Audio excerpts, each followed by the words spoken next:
Welcome. Thank you for joining us. This is Better Than Air. We're here to provide solutions for questions. So eventually we'll have a open email where you can send in questions, but I'm Dr. Renee Detky. This is Dan Putman, the massage therapist that works on energy and pain relief. Yeah. This is the author and patient in the book Back from Hell, and this is Dr. David Kemp, functional neurologist. And we're here to learn more about their book and how they're changing lives.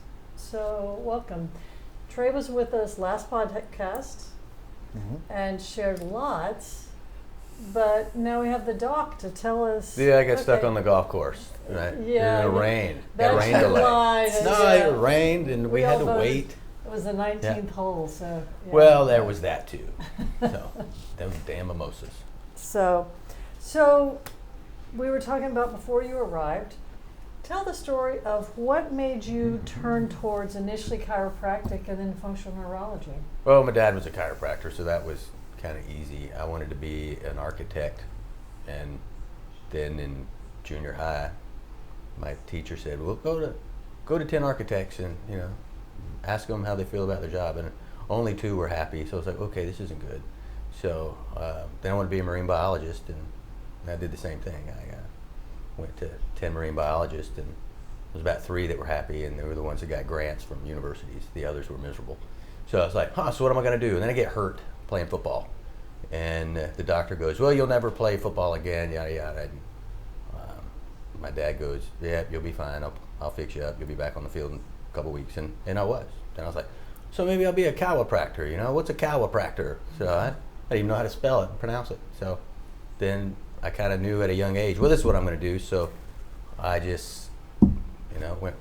I didn't even take a summer break after high school. Went right into college and whipped through undergrad in 3 years instead of 4, and then did grad school. And then after that, I ran into Professor Carrick in Dallas, Texas, going to Parker Chiropractic College, and he was talking about receptor-based therapies. It's like, what the hell is this? So we kind of followed him out. I ended up out in California at San Lorenzo, going to Life West, where I ran into Sergio Azzolino. We graduated together. He's the president of the Neuro Board, and super brilliant out there in San Francisco. And we were going up and down I-5 out there and going to LA to see Ted. We took all his classes back in the 90s. I was in LA when OJ killed his wife, actually. So, so once we learned that, you're like, wow, we could actually hurt people with adjustments. They don't teach that in chiropractic college. Everybody needs an adjustment. It's like a cult almost. Philosophy. I'm fine with philosophy until we had facts. So the 90s was a decade of the brain, and that's when I was in grad school. So we were learning about the brain and all this new research. And we're like, man, they can't explain our adjustments. Like, well, we had philosophy. Well, it's innate intelligence in your brain. Okay, from God, you're innate, right? You pop it and it improves your innate, and that's how you feel. I was like, wow, this is. But there was subluxation. If you break it down, a luxation is a dislocation of the spine, and a subluxation is not normal, but not dislocated, but in between. So what does that mean? Well, in brain, that means dystonia. Ooh. So segmental dystonia. 3 segments that aren't working together. They're stuck.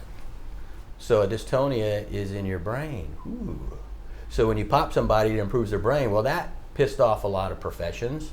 Now we can prove that chiropractic is actually improves brain function. Now, that also proves that maybe it doesn't help brain. So what if you pop them and they don't get better? Yeah, that's where we come in. So we've learned that chiropractic is just another club in your bag if you're a golfer. So if I need a putter, and I'll pop them. That's not going to work. I got to spin them, pull out my driver. If I got to use light, there's a 9-iron. So vibration, vagus nerve stimulator, right? What am I going to do? Cerebellar pathways, I'll do the multiplanar exercises, right? Is it cortical? Then I gotta do brain exercises.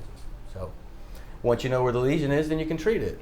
And If you don't, then probably should go back to school, because I've been in school a long time and it's worth it. So David, tell us what a lesion is.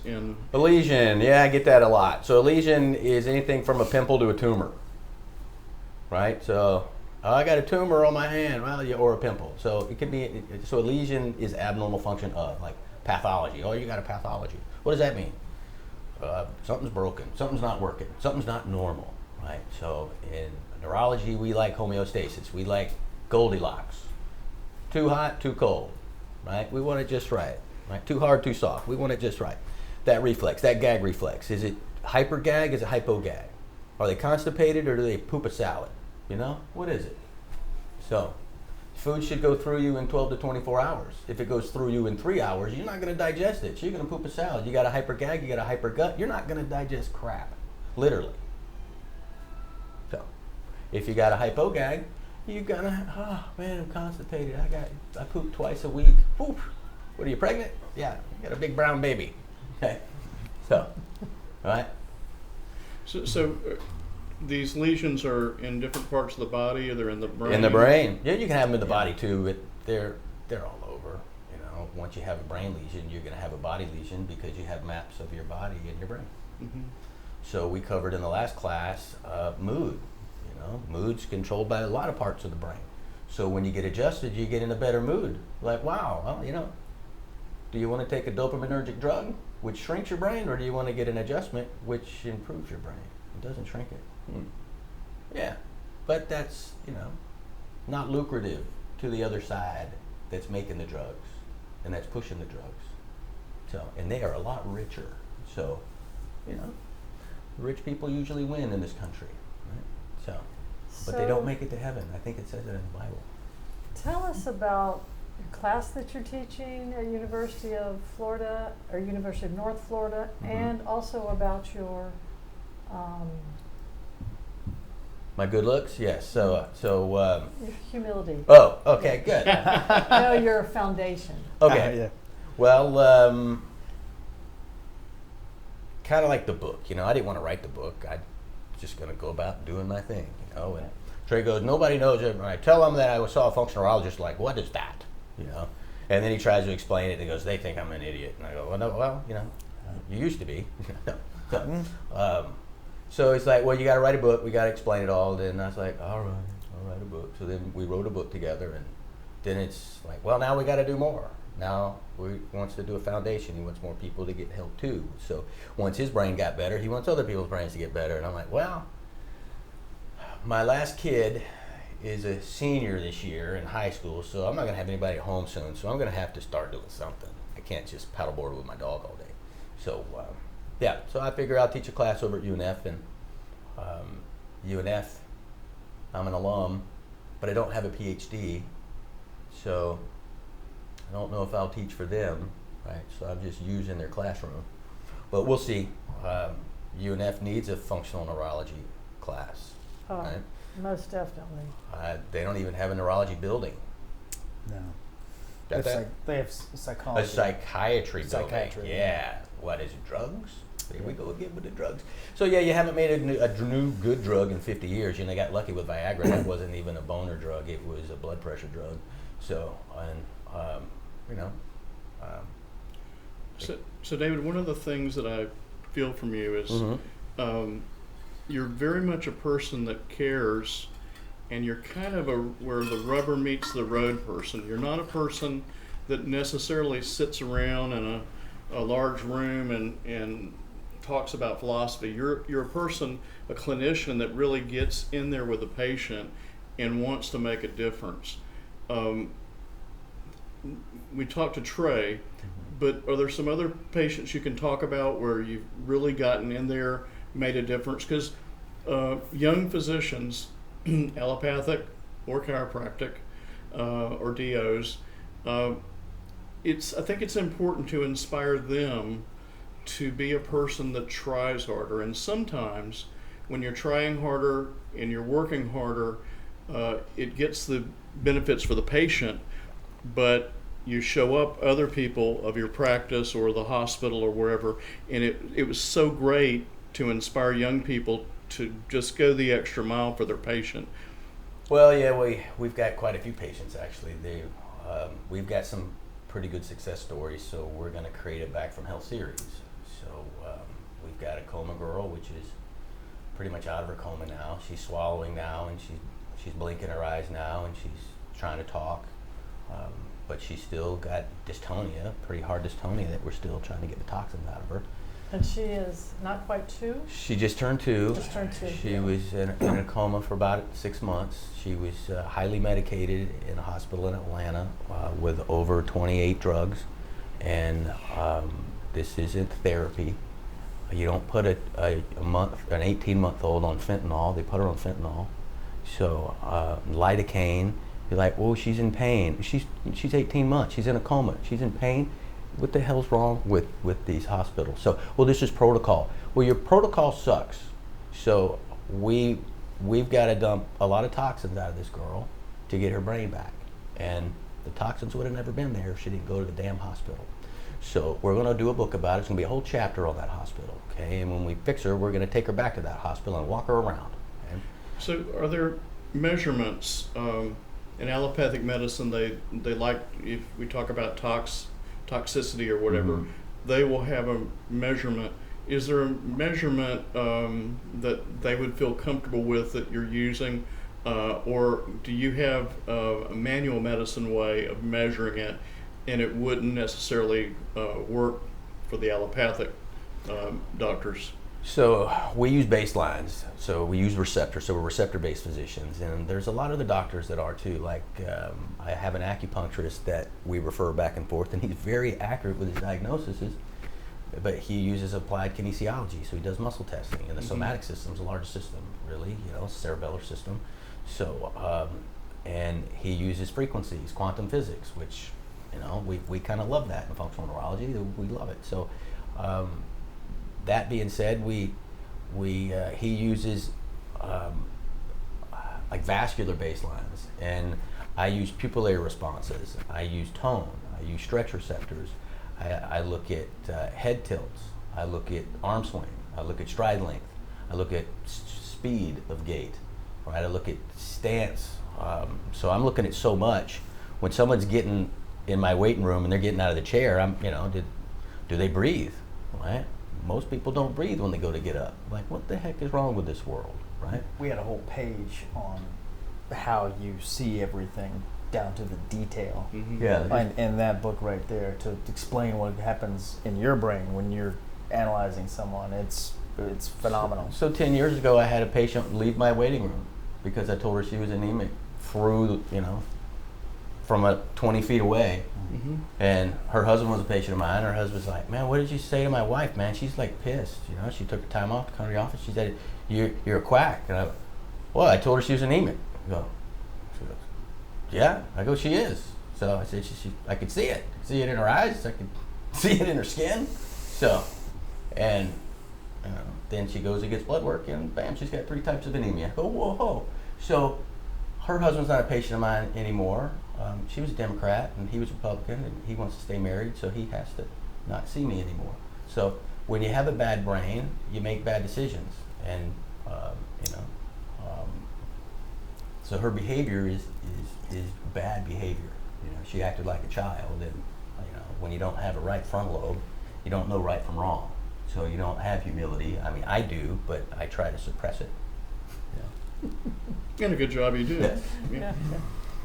So basically, it sounds like that these are cues that you've been trained Yes. or you've observed through your clinical practice, and they're not necessarily something that an allopathic doctor would look at and take those cues, or are they? Are they things? I think they could. I think they could easily look at gait. You could time somebody's get up and go. How fast does it take for them to get up and go walk there and back? Mm-hmm. And then you treat them, and then you time it again. Did you increase their speed? Hey, will you improve their brain? Did you balance? Put their feet together, close their eyes. How's their vestibular system working? And then you treat them, check their balance. Wow, it's better. Is it worse? Did you make them worse? It'd be nice in a couple simple basic tests that you can do. Anyone can do. This is what we teach in the class for parents and teachers and coaches. if you want to be able to take care of your kid and take care of your parent, you got to have some basic stuff, and you don't need a bunch of equipment. A lot of these functional neurologists have VNGs, a video nystagmograph, have CAPS units, these balance platforms, posturography. They've got OVARs, these off vertical axial rotation devices for treatment. So I've got a wheelchair. You know, this gyrostem's $250,000. The one at the Plasticity Center is $990,000. Like, well, let me put down $1 million. No. So you got to charge people for that to get it paid off. So I've got a $10 wheelchair from Goodwill, and It works great. And I spin them, and I pitch yeah. them, and I can't roll them. I can't do roll, but neither can the gyrostem. So I'm as good as a gyrostem. You know, I just, when I have to do anterior, you know, I cover their eyes, and then I go from posterior to anterior pitch. So I do a little things, you know, and if you know what to do, if you know what to look for, if you're looking at eyes, you know, you can see a lot in the eyes. There's a lot. So before we lose too many people, Yep. for those in our audience especially that don't understand functional neurology, explain to us the difference between a chiropractor, a functional neurologist, and a traditional neurologist. Okay, that's a good question. So a chiropractor is a spine specialist, right? Really a vestibular specialist. The vestibular system is the spine, the eyes, and the inner ear.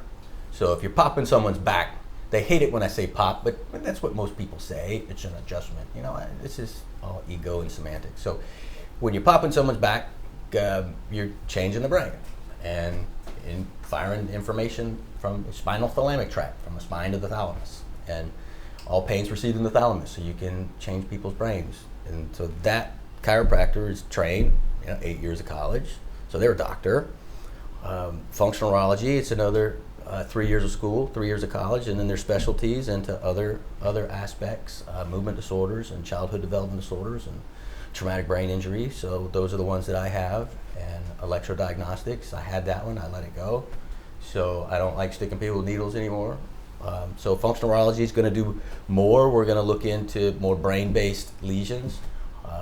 And the regular neurologist is going to do the same. It's going to look at brain-based lesions, but they're going to treat them differently. So we're going to treat them with modalities. We're going to see, hey, when I do this, this gets better. When I do this, this gets better. When I do this, this gets better. And if all this gets better, then you get better. And medicine's going to do drugs. And drugs shrink the brain. And if you shrink your brain, you're not going to do very good. So, Especially as you age. Right. Now, David, will a traditional allopathic neurologist, will they try to document the lesions as far as with an MRI or something like this? Or a needle EMG, right? Or They're going to try. and Yeah. PET scans are really good now. We like those. So functional MRI, we like those. But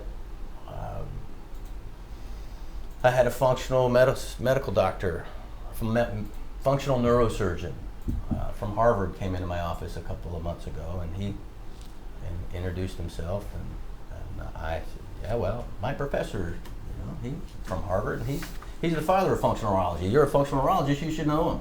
Never heard of him. I go, okay, all right. So how do you fix Tourette's? And his staff's in there. I'm like, hey, that girl Balin on that Bravo show. So how do you fix that? And he's like, well, we take a drill. And I'm like, hold on, what? You're going to drill a hole in her head? So I go, that doesn't sound like very good functional neurologist. So I said, I'll stick with, gaze holding on textured imaginary targets. And he's like, oh. And then I walk out. I was like, I don't have time for this guy. So I had to go back and, treat a patient. And I said, yeah, just leave your information here. If you want referrals, I'm probably not going to refer you, if that's how you treat my movement disorder patients. They're suffering. They're full of toxins. They've had traumas. We got to fix them. I had some Tourette's as a kid and dystonia. I still have dystonia. The Tourette's comes and goes. Depends on if alcohol's involved. Okay, so then it just starts coming. And it that shoulder starts kicking in too a little bit. Like what am I doing that for? Seen the Seinfeld episode where George Costanza was and he started to develop the disorder. It's like, that's what happens. Start messing around with the brain. Okay, so we don't make fun of movement disorders because they're like a prison, so we don't. So when you first saw Trey,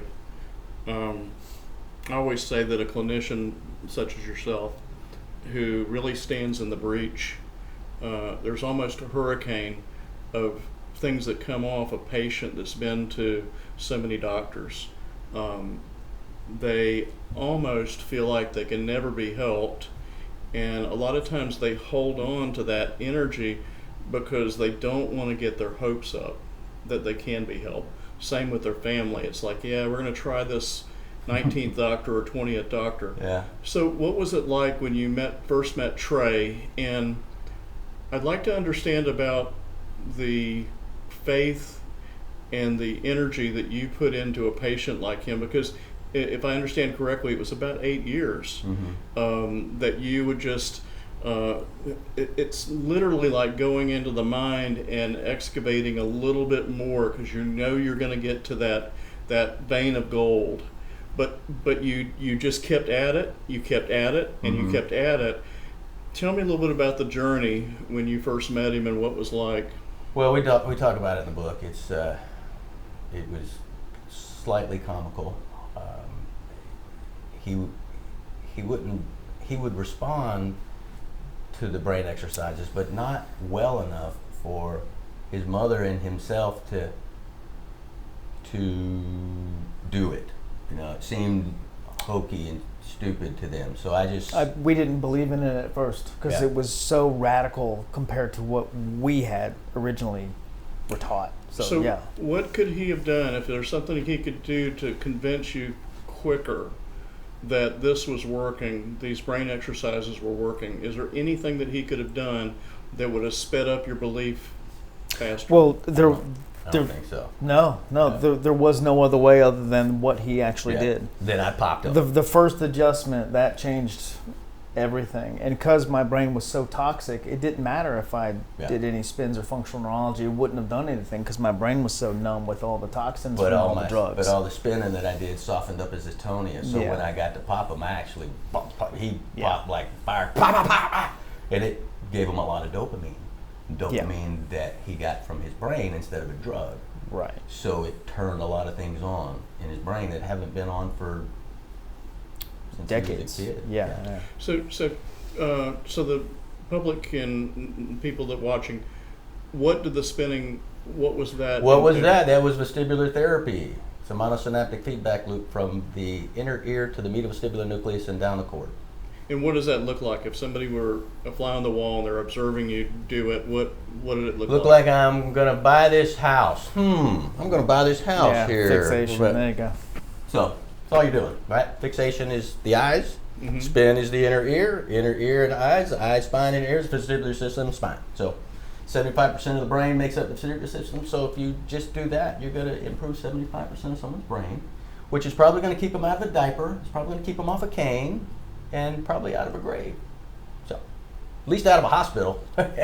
So Trey, at what point did you and your mother switch from, wow, this is radical, this is different, I don't know what to think, to actual hope?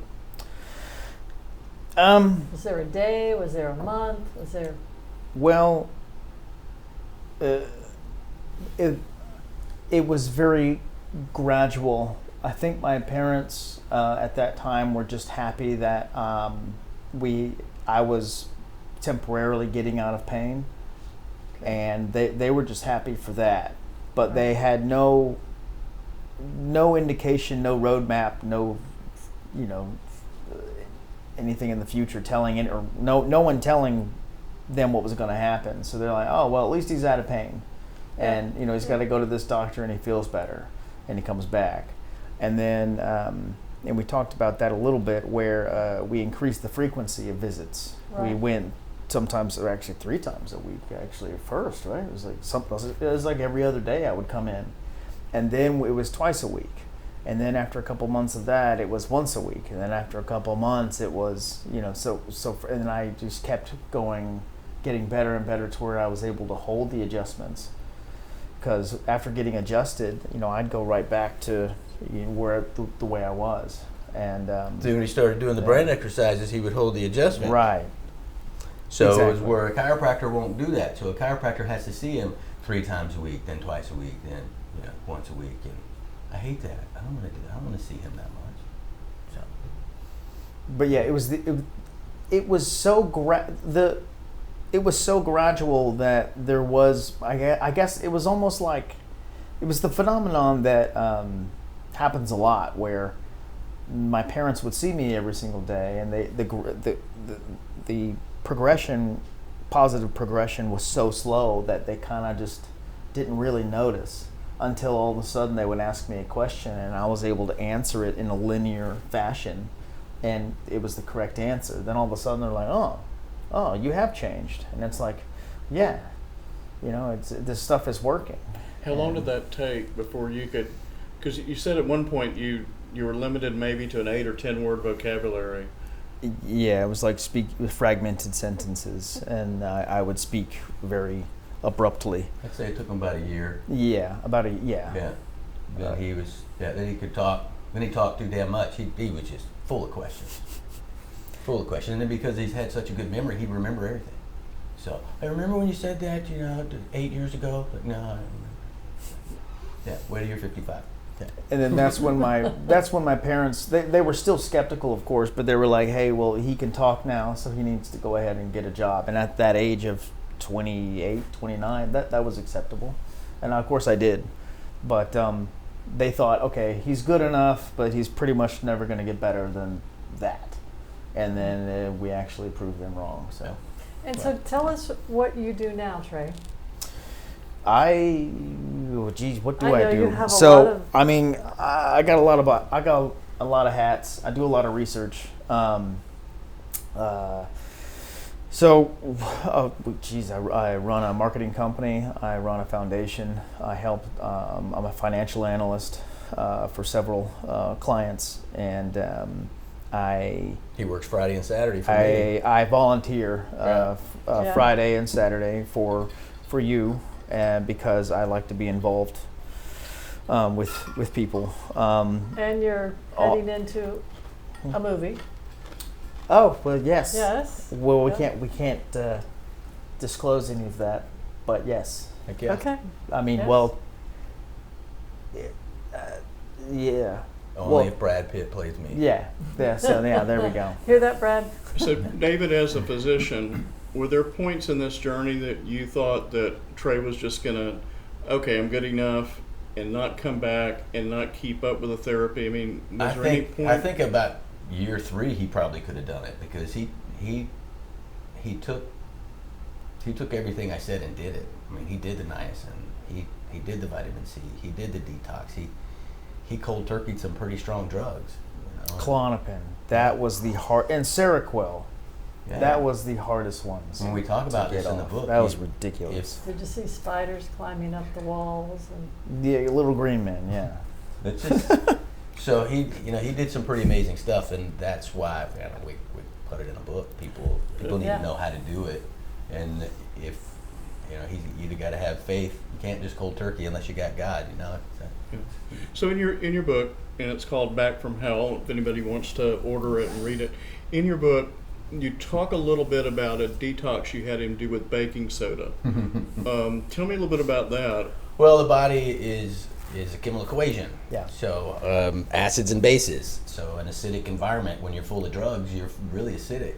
So he had to change his whole chemistry. So I said, I do borax. It's 9.5 on the alkaline scale. I think that would be too aggressive for you. You'd probably be on the toilet for weeks, So I said, maybe baking soda, it's 8.5 on the alkaline scale, so you could mix it in some water, drink it, and see how you do. And yeah, he was on the toilet for a week, So with one dose? Well, yes. yeah. It was. I was so toxic. Yeah. Yeah. Just be prepared if you do it. Yeah. 1 teaspoon, 12 ounces of water. It tastes disgusting, but you chug it. And tastes better than borax. Yeah. Yeah. This is Definitely. words of experience. Yeah. Well, I've been brushing my teeth with borax for 25 years, so I think Mercola just had a report out that there's only like 3 toothpastes in America that are worth putting in your mouth. The rest are full of heavy metals. Yeah. I haven't used toothpaste since you told me about borax, so. Very good. Then you'll save your teeth. I've never had a cavity. Nice. Yeah. Oh yeah, no, I have a ton of cavities, or had a ton of cavities. Yeah, and the dentists go, you must brush your teeth 3 times. Man, I didn't even brush my teeth till I was like 13. So these guys are Sorry, I won't say it. Brilliant. But you weren't vaxxed. You were not No, vaccinated. I wasn't as a kid. vaxxed. My Yeah. dad was a quacky chiropractor that popped his kids. Ooh, now it don't sound so dumb, does it? He So, was called a quack. I've known David for 20 years, and I know the stories of you talking about you were on the spectrum, autistic when you were Yeah, younger. yeah. I'd say I was a breech birth, so I had a brain injury. I was a really shy kid. I didn't talk much. I was really good at baseball. I was really good at math. So when I would get adjusted, math would get harder, and my shyness would go away. Improve. Yeah. Yeah. So, and then in '77, we moved out of the office. I remember Elvis died in August, and we moved into the new house in September. We had a pool. So I was doing these flips in the pool, and then I slowed the flip down, and I straightened my legs, and I got this sensation in my gut. And I was like, whoa, that was like a drug. I was like, it was dopamine. So it Is that your first vestibular exercise? yeah, so I'm in the pool doing it, and I just remember doing it for hours, and my dad's like, you need to go to bed, you need to get you out of bed. Like, why are you in there so long? "Well, so I can crap and sleep." You know, I didn't usually yell at my dad, but I remember after all those spins, I had courage. My brain like, yes. And so it was helping my gut, and brain is gut. So I knew at 7, you know, to do forward pitch, you know. And I was in a pool, so I was also decompressing my scoliosis. So there's a lot to say. Just the chlorine exposure probably wasn't good, you know. But Obviously, you cleared it. huh? yes, I did. Yeah, yeah. So David, so you had a personal experience at 7 years old that you later on as an adult, you put it together that you were treating your vascular system by the Vestibular system. vestibular system while you're doing the rolls. Yeah. Well, I didn't know I knew I was feeling better, and I knew why. I just didn't know the physiology behind it. So I you knew s- if I did the flip, I felt better. So thank God we got a pool, because that's we do a whole chapter on this in the second book. We talk about this. And Yeah. The second book is all about pretty much all about Now, you. is there anything to do with the forward flip or the backward flip? Is there a difference? yeah, there's a difference. Oh yeah. Yeah, one's the Backward tegmentum, flip one's the would make tectum. him meaner. Yeah, one's for the front of the mesencephalon, one's for the back, one's for positive clonus, one's for negative clonus. Mhm. If you're having a myoclonic seizure, you got a positive clonic seizure, you got a negative clonic seizure. So if you're having a negative clonic seizure, right, and you do forward pitch, it pulls them back even more. They're gonna get worse seizures. So if you're treating seizure patients, you better know what you're doing. You know, I've had medical doctors, neurologists, tell me that I can't treat these kids, and she said she was an expert. She's in Orlando, and I told her that the kid has got toxins in his mesencephalon, and that's where his seizures come from. He's got mold exposure. She said, "Oh, stupid quacky chiropractor," and she's an expert. So then I looked on her website. She's only been in practice 4 years.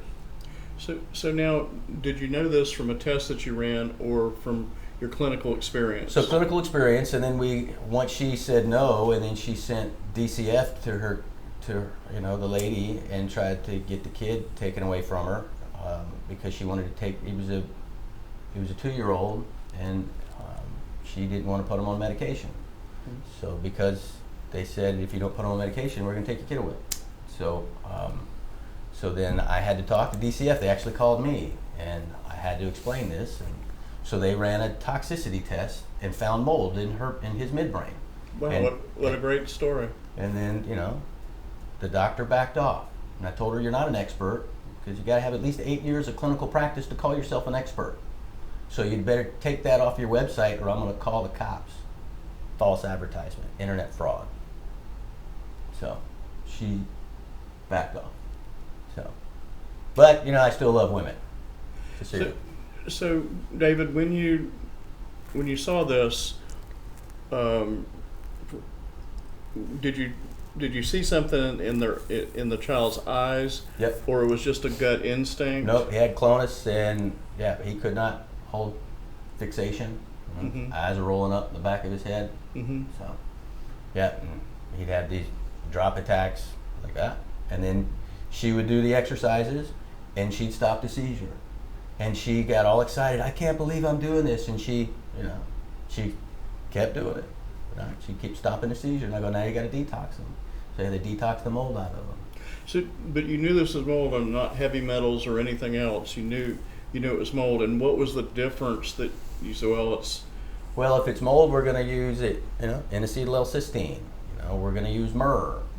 No, but as a clinician, as Mm-hmm. a physician and a clinician, when you observed, how did you know that? So I didn't know. So you got to get a history. So I know that the mesencephalon is susceptible to toxins because it doesn't really have a blood-brain barrier. Mm-hmm. Right? So if you smell a mold, it can go right up in there. Mm-hmm. If you get something in your ear, goes right in there. You get something in your mouth, goes right in there. So toxins, right? Viruses, bacteria, heavy metals, we get right in there. So how do I know? Well, I got swollen lymph nodes, usually infection. Okay? If they've got the mold, usually history. Where do you live? Is anybody else having headaches? You may have a hard time sleeping. So Process of elimination. yeah. Okay. So we just start seeing, this is where your clinical experience comes in. So if a seizure is a midbrain problem, overfiring of the brain because the midbrain is toxic, detox it, right? But how are you going to do it? And you got to do it slow. If you do it fast, they get herpes reactions and they get seizures. So you got to be careful. And that's where the homeostasis comes in. You got to know too much of a good thing's not a great thing. And we explained that very thoroughly because we didn't even start nutrition until year 3 or 4. Yeah, it would, because Yeah. his dystonia, if It I would- would have yeah. done the nutrition on him, I don't know if I would have been successful. Maybe. Well, I also had a vascular dystonia. Yeah. I had an aneurysm, and So- it just now went away. Well, the symptoms. So describe what he looked like with dystonia. What does somebody look like when you saw Trey and? Yeah, if I did take off my shirt, you would see that this arm is a whole inch bigger than this arm, and same thing with the right leg. Right leg's about an inch in diameter bigger than the left one. From the muscles being constantly tight. Yes, constantly stimulated because the cerebellum is not, or it's being activated. It's not being inhibited. Sorry, by the. That's never been inhibited. There we go. It's not being inhibited. Inhibition by of inhibition. There we go. Yeah. Yeah. Yep. And Right. so It's you just were tight. and so after the adjustment, then you did these vestibular exercises. Yes. We would do them before. I'd like him to do the vestibular exercise before to soften. Yeah. Yeah, so we do the vestibular stuff, and that would soften the spine to treat it, soften the shoulder. So when you have these head tilts, these really tight head tilts, Yeah. and they got a really stiff neck. Yeah, and I they- had right head. You tilt. go to pop it, and you're like, well, it's not popping, right? Why? And you're like, well, head and My eye skull was integrator. locked. So we Yeah. have to work on the head and eye integrators and soften the dystonia so that we can move it so that he can drain the toxins out of his lymphatic system. Mm-hmm.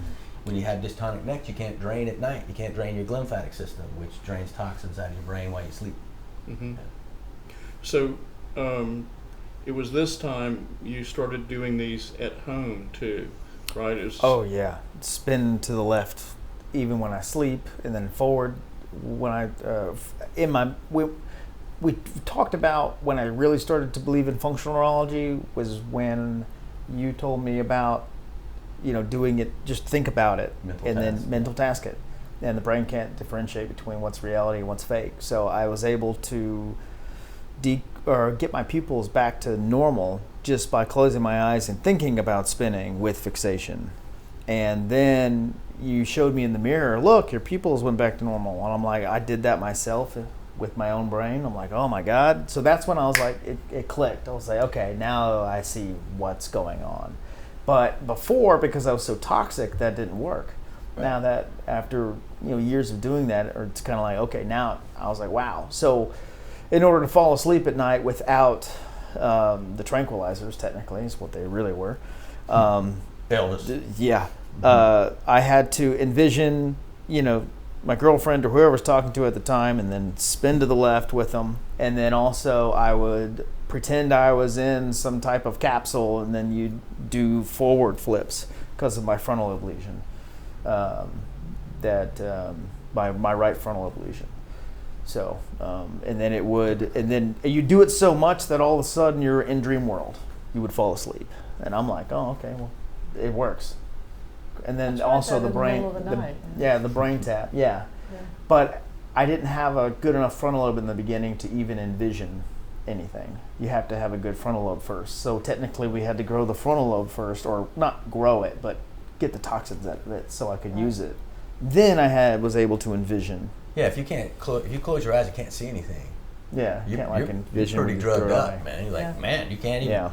How about your dead parent, or your kid? You can't even see that. You're like, no. It's like, we got a lot of work to do.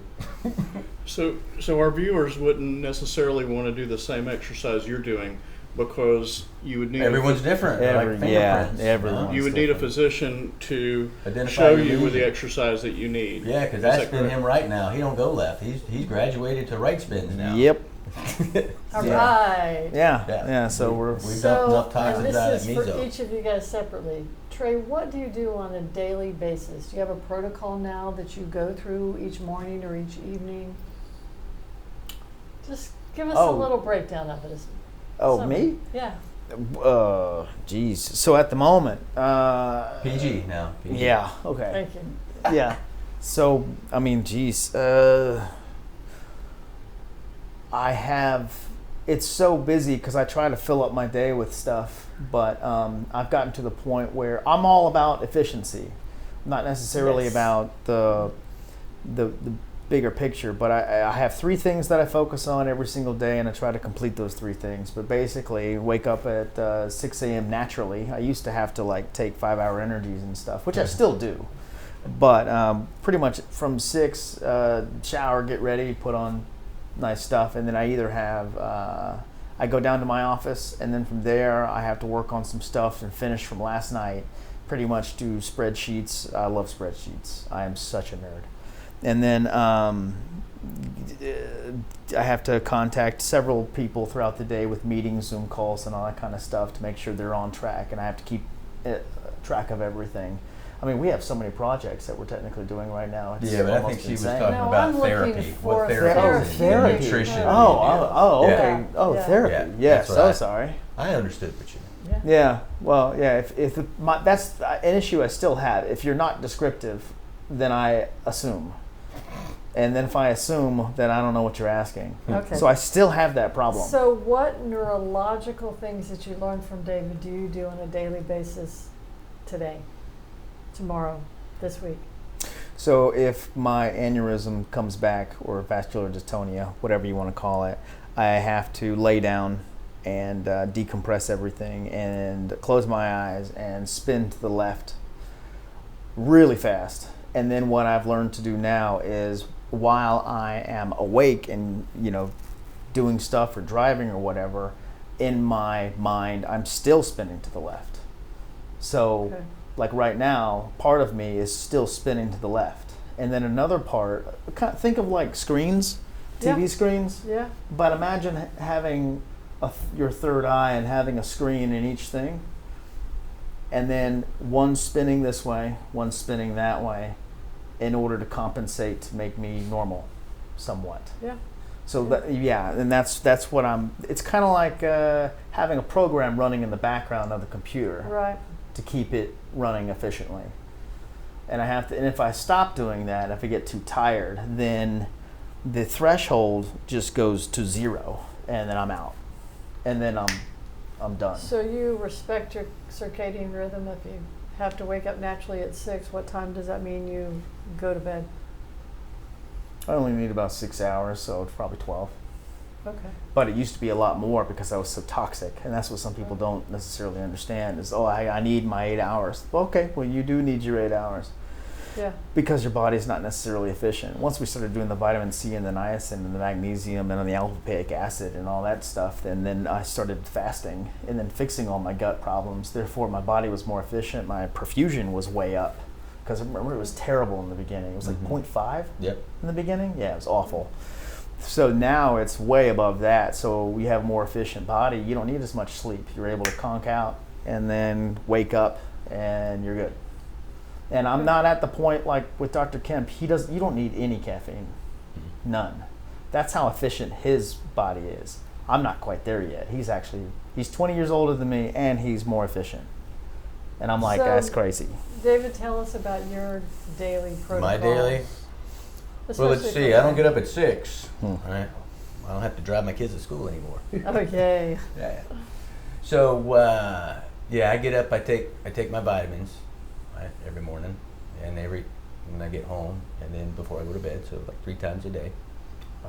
I do wall angels before my shower. Right? My shower's warming up. I do sets of wall angels so I don't get forward head posture. Okay.